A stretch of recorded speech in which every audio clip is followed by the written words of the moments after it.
بسم الله الرحمن الرحيم. اهلا بيكم في مطبخ بيرو كيتشن. النهارده هنعمل فطائر على شكل ورده، طريه وهشه ومسكره، هنزود فيها السكر. معانا علبه زبادي، معانا نص كوبايه زبده على زيت ذره. الوصفه نص كوبايه سكر، بس انا خليته كوبايه الا ربع. 6 كوبايات الا ربع دقيق، ما يعادل 750 جرام، يعني كيلو الا ربع. معلقتين سكر، كيس خميرة فورية او معلقة كبيرة، سمسم وحبة البركة للوش للتجميل. هنا معانا كوباية مية دافية نحط لها الخميرة والسكر. بسم الله.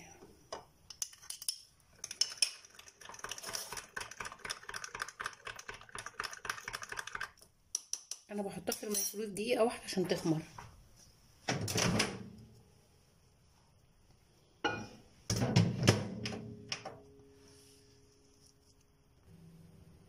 لغاية لما الخميرة ترتفع معانا نحط هنا الزبادي. بسم الله. العجان، السكر،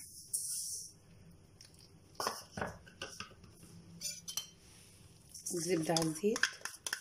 دي نص كوباية، المعايير دي حلوة جدا.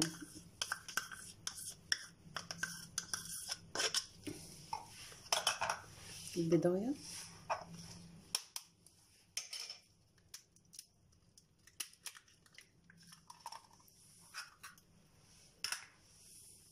ونخلطهم كلهم مع بعض.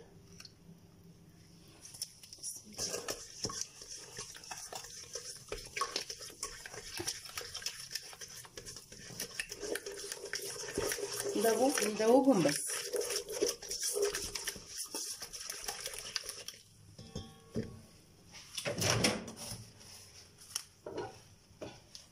ودي هنا الخميرة ارتفعت معانا، نحطها. هي دي كوباية الا ربع مية، لو احتاجنا بعدين في العجن هنحط تاني. بسم الله.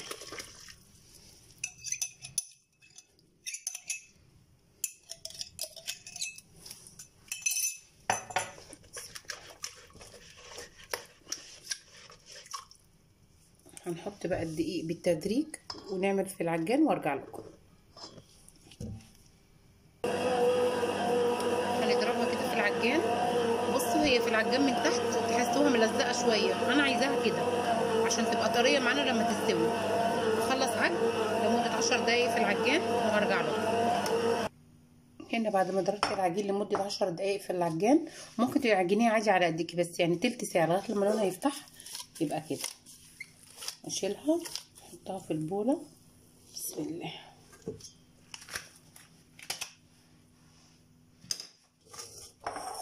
بوله مدهونه زيت ما تلزقش. بسم الله الرحمن الرحيم.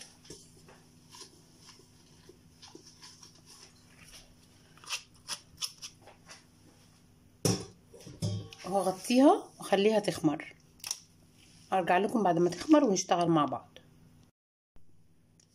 هنا بعد ما العجينه اختمرت اهي. بسم الله الرحمن الرحيم. نزل الهواء اللي فيها. بسم الله. ناخد نص دي.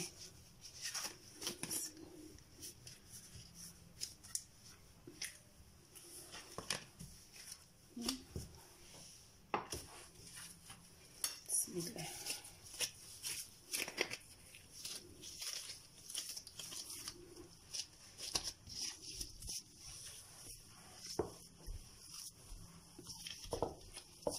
اجي من الشبه واحط لها الاول شويه دقيق.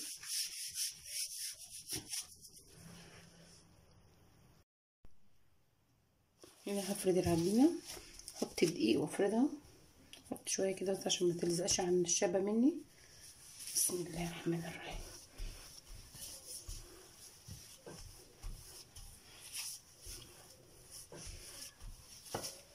اعمل بدقيق اسرع.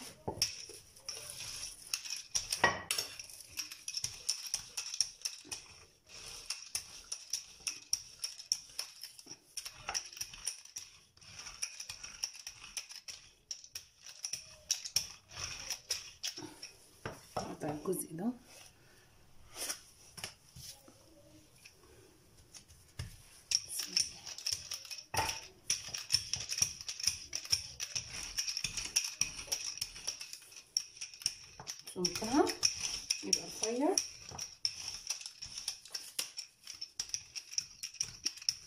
بسم الله.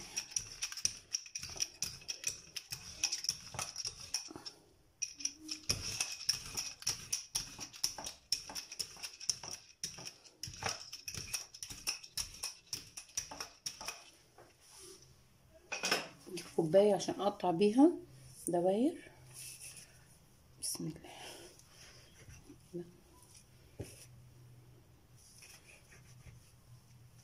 حطها في الدقيق عشان ما تمسكش بس في الكوبايه.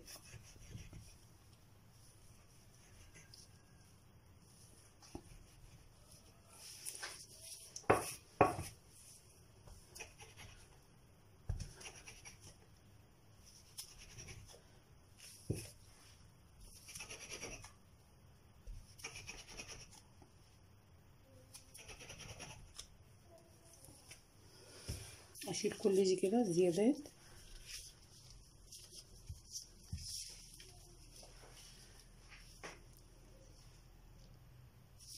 هجيب النشابة ندوس عليه شوية كده.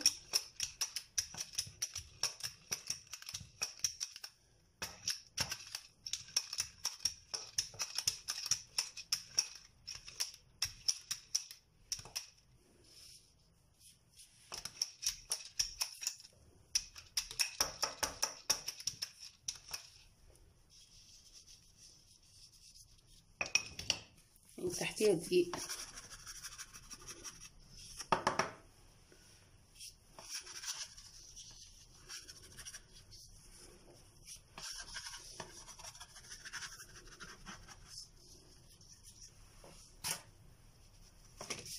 كده بسم الله.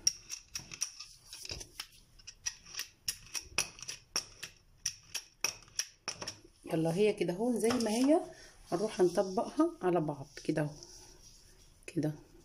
اقفلها كده جامد كأني بقفل قطايف اهي. خلاص. والتانية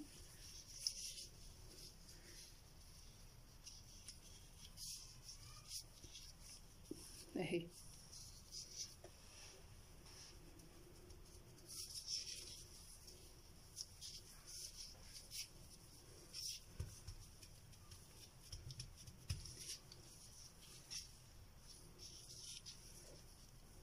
اهي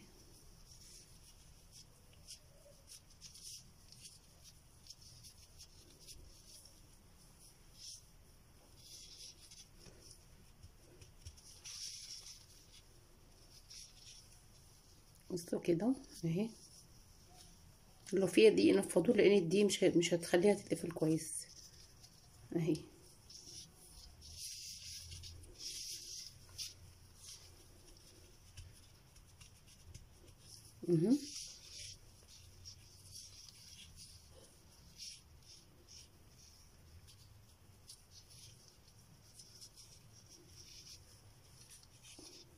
خلاص. هوريكم هنعملها ازاي بقى شكل الوردة. احنا كده خلاص قفلناها كويس صح كده. نيجي من الحته المفتوحه اللي احنا قفلناها نخليها لتحت. نحط صباعنا ده هنا كده كده. تمسكي جيب دي اهي. والتانية برضو كده اهي واضحه كده كده. نحط صباعنا ده كده. نضغط كده اهي.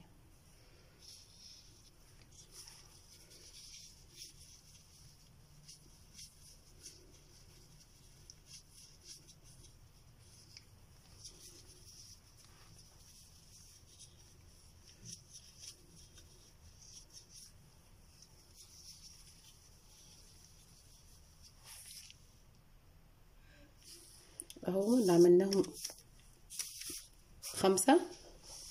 يعني يجي كل 2 مع بعض.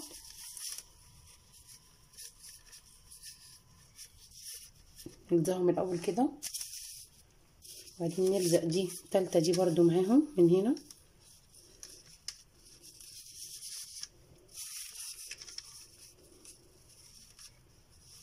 والرابعة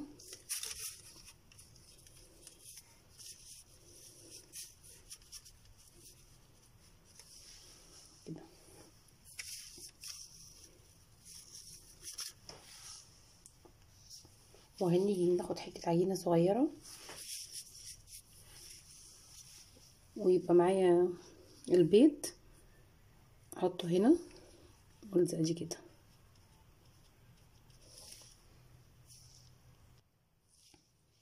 ادي البيض حطيت فيه فانيليا الدايره دي كده عشان الزقها بيها. احط البيض في النص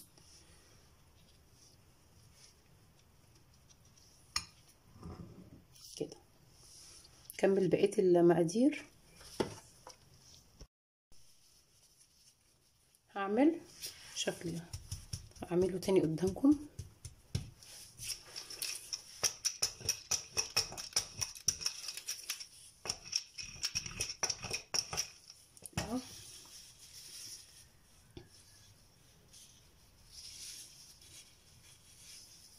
طبقها كده اهي، خليها رقيقه على قد ما تقدري عشان مع ما تخمر ومع الخبز ما تبقاش تخينه كده اهي. نعمل دي كده. هي الواحده بتتكون من 5 بتلات كده كده.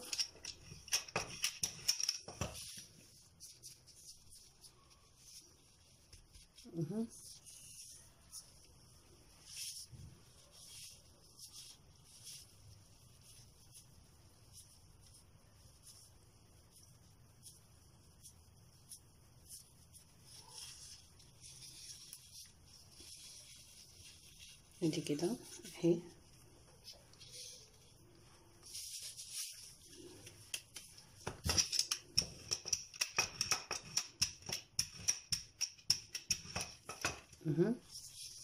نروح نطبقها برضو كده.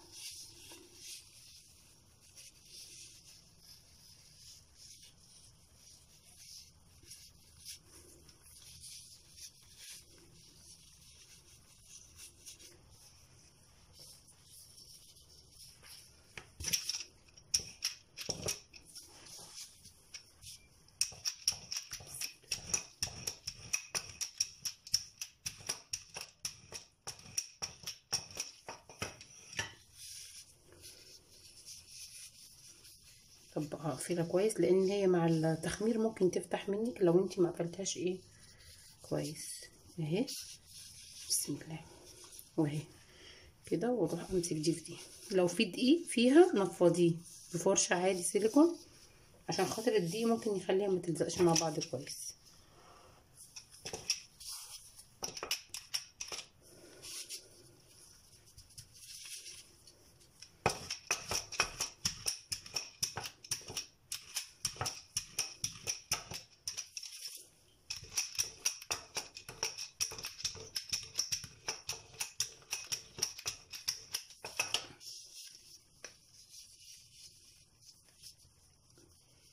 اهي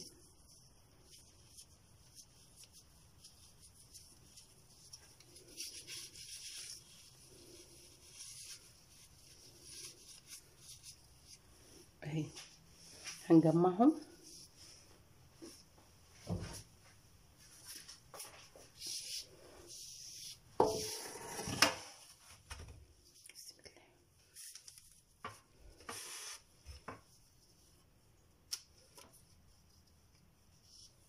من الاول وبعد كده اجمعهم اهي.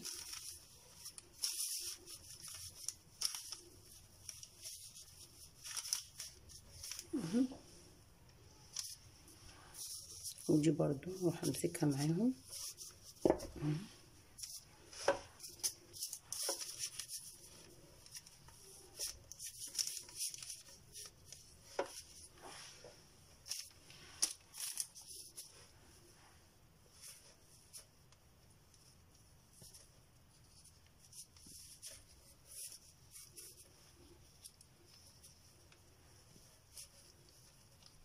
اهي.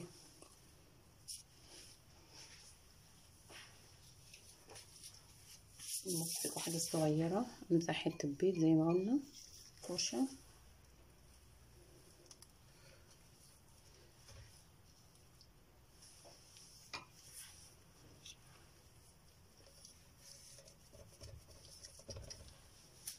كده. هكمل بقية المقدار بالطريقة دي، واعمل شكل كده تاني، لو عجبنا هنكمله وارجع لكم.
اهي نقفلهم.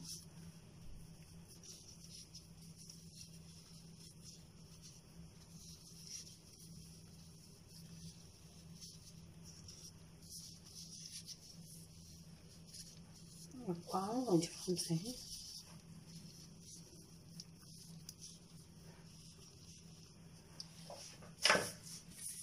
بحب اقفلها على الصينية عشان خاطر ايه متتفكش مني لو عملتها هنا واتنقلتها في الصينية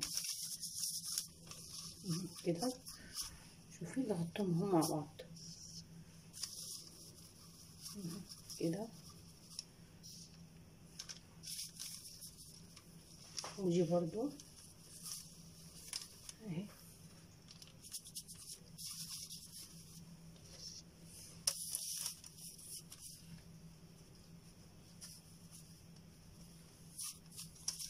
اهي كده العجينة الصغيرة نجهزها في البيت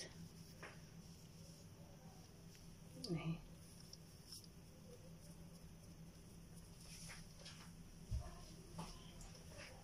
هكمل بسرعة بقية الاشكال وهرجع لكم. هنا فردتها مستطيل رقيق قوي، بعد كده ضم دي مع دي كده، اقفلهم كويس.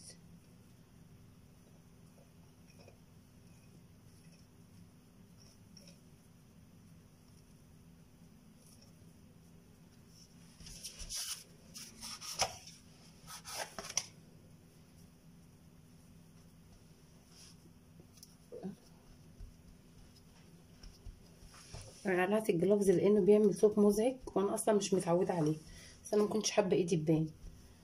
خلاص هعملها كده كده اهو.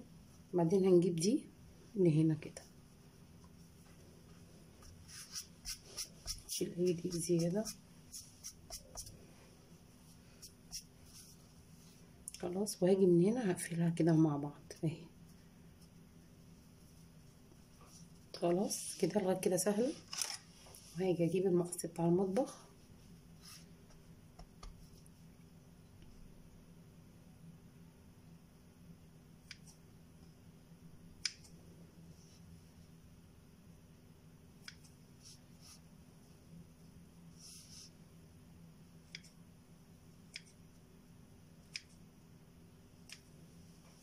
كده،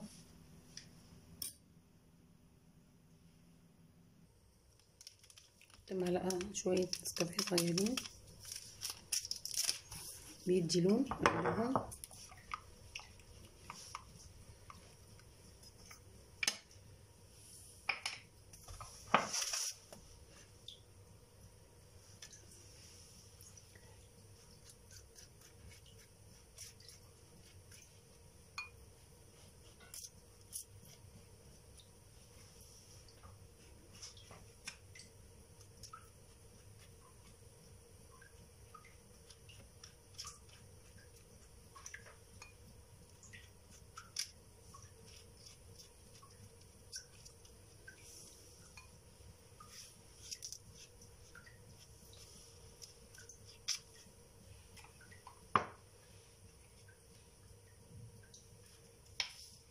يعني حبيت البركة كده في النص.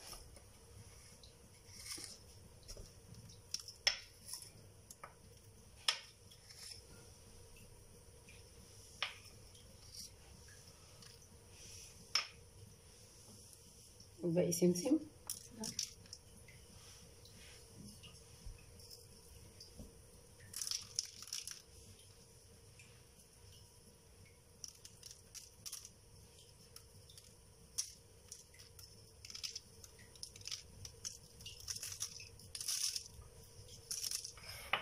حطها في فرن 180 وتقريبا هتاخد 10 دقايق، يعني 15 دقيقة لتلت ساعة. بص عليها، هرجع لكم اما اطلعها من الفرن.